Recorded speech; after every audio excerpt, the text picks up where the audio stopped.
Hi, எப்படி இருக்கீங்க? இன்றைக்கி அம்மா கிச்சனில் இறால் தொக்கு எப்படி செய்கிறதுன்னு பார்க்கலாம். இந்த இறால் தொக்கு செய்கிறதுக்கு 1 கிலோ இறால் வாங்கி நல்லா க்ளீன் பண்ணி, அதாவது குடலெல்லாம் எடுத்துகிட்டு நல்லா க்ளீன் பண்ணி வச்சுருக்கேன். எப்படி செய்கிறதுன்னு பார்க்கலாம். கேஸ் ஸ்டவ் ஆன் பண்ணி ஒரு பேன் வைங்க. வச்சுட்டு 4 டேபிள் ஸ்பூன் நல்லெண்ணெய் ஊற்றிட்டு, எண்ணெய் காஞ்சதும் கடுகு 1 டீஸ்பூன், உளுந்து 1 டீஸ்பூன் போட்டு, கடுகு பொரிஞ்சதும் 5 வெங்காயம் வெட்டி வச்சுருக்கேன். 1 கிலோ இறால்ல, அதனால் 5 வெங்காயம், பெரிய வெங்காயம் வெட்டி வச்சுருக்கேன். அதை போட்டுக்கலாம். அதை போட்டு நல்லா வதக்கணும். அது கூடவே கருவேப்பிலை உருவி போட்டு நல்லா வதக்கிக்கலாம்.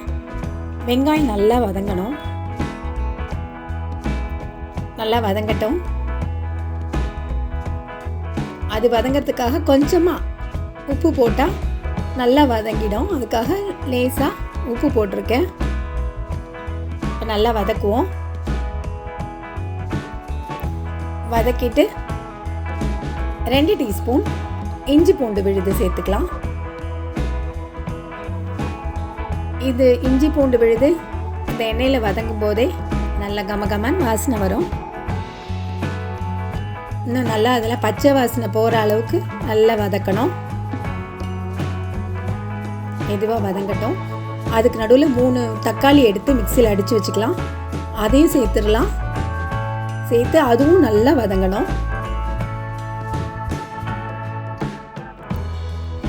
இத்தனை நாள் எனக்கு நீங்கள் கொடுத்துட்டு வர சப்போர்ட்டுக்கு ரொம்ப நன்றி. உங்களோட கருத்துக்கள்லாம் என்னை ரொம்ப மகிழ்ச்சி அடைய செஞ்சிச்சு. இதே போல் தொடர்ந்து உங்களோட ஆதரவை எதிர்பார்க்குறேன். இப்போ நம்ம மஞ்சத்தூள், மிளகாத்தூள் போட்டுக்கலாம். மஞ்சத்தூள் 1/2 ஸ்பூன், 3 டேபிள் ஸ்பூன் மிளகாத்தூள். காரம் வேண்டான்னா கொஞ்சம் கம்மி பண்ணிக்கலாம். நான் கொஞ்சம் காரசாரமாக இருக்கட்டும்ன்ட்டு அப்படி வச்சேன்.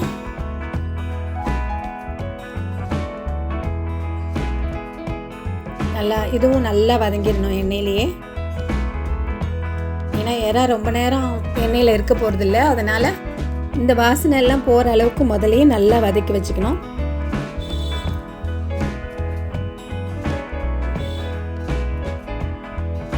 கூட கொஞ்சம் கரம் மசாலா ஒரு 1/2 டீஸ்பூன் போதும், சும்மா ஒரு ஃப்ளேவருக்காக போட்டுக்கலாம். போட்டு அதையும் நல்லா வதக்கிடலாம்.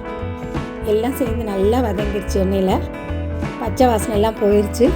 இந்த ஸ்டேஜில் நம்ம கழுவி க்ளீன் பண்ணி வச்சுருக்க எறாவை சேர்த்துடலாம். நல்லா 1 கிலோ எறா நல்லா சூப்பராக மிக்ஸ் பண்ணிடலாம்.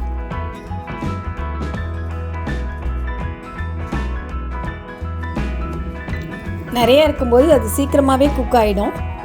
அதனால் நல்லா வதக்கி விட்டுருங்க.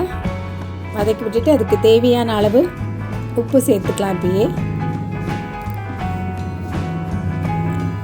சேர்த்து அதையும் நல்லா கிண்டி விட்டுருவோம்.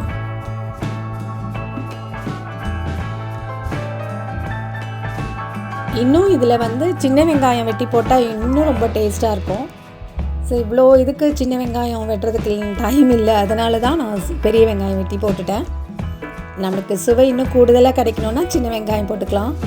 இந்த சின்ன வெங்காயம், நல்லெண்ணெய் இதெல்லாம் சேரும்போது அதில் வர்ற மனமே அல்லாதி. ஸோ உங்களுக்கு எது வசதியோ அது பண்ணிக்கலாம்.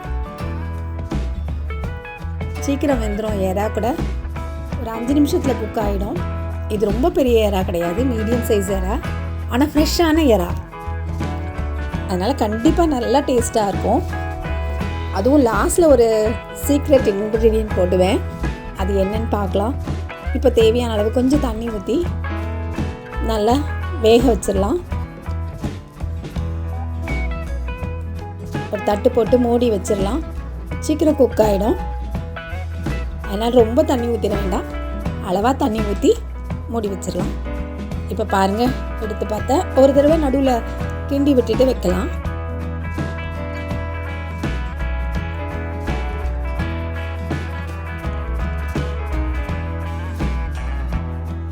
இந்த ஸ்டேஜில் ஒரு 1/2 டீஸ்பூன் மிளகுத்தூள் போட்டுக்கலாம். மிளகுத்தூள் போட்டு அதையும் நல்லா கலந்து விட்டு கொஞ்ச நேரம் மூடி வச்சிடலாம். கொஞ்சம் சிம்மில் இருக்கட்டும் போதும். ஒரு 2 மினிட்ஸில் எடுத்து பார்த்தா கரெக்டான பதத்தில் இருக்கும். எறாவும் குக் ஆகிருக்கும், தொக்கும் அழகாக வந்திருக்கும். இப்போ இந்த ஸ்டேஜில் என்ன பண்ணணும், இறக்குற டைமில் கொஞ்சம் கஸ்தூரி மேத்தி எடுத்து நல்லா கையில் கசக்கி விட்டு அதில் தூவி அப்படியே ஒரு பரட்டி இறக்கிற வேண்டிதான். ரொம்ப வாசமாக இருக்கும், ரொம்ப டேஸ்ட் கொடுக்கும். இது என்ன போட்டிருக்காங்கன்னு கூட கண்டுபிடிக்க முடியாத அளவுக்கு ஒரு வாசனையான டேஸ்ட்டும் இருக்கும். மேலே கொஞ்சம் கொத்தமல்லி தூவி இறக்கிக்கலாம். கண்டிப்பாக இப்படி செஞ்சு பாருங்கள் ஒரு தடவை. பார்த்துட்டு பிடிச்சிருந்துன்னா லைக் பண்ணுங்கள், கமெண்ட் பண்ணுங்கள், ஷேர் பண்ணுங்கள். எஸ்ஆர் அம்மா கிச்சனை சப்ஸ்கிரைப் பண்ணுங்கள். பாய்.